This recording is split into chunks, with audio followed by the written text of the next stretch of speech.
Jó napot kívánok mindenkinek!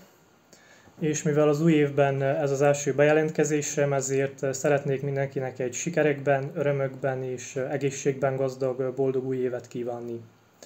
A mai videó témája szorosan kapcsolódik az előzőhöz, amelyben a sertéstartással kapcsolatos törvényi, illetve állategészségügyi rendeleteket ismertettem.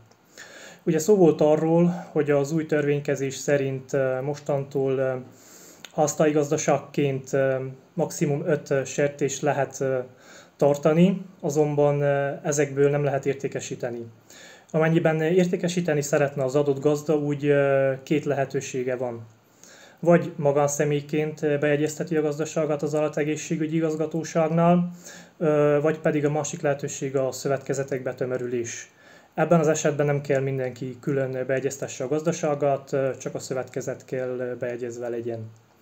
A Székelygazdaszervezetek Egyesületének vezetőségével arra az elhatározásra jutottunk, hogy a második útra lépünk, azaz szövetkezetet hozunk létre a térségemben, így várom minden gyimesvölgyi, Csíkszépvízi, illetve Csíkszentmihályi gazda jelentkezését, akik komolyan szeretnének foglalkozni ezzel az ágazattal.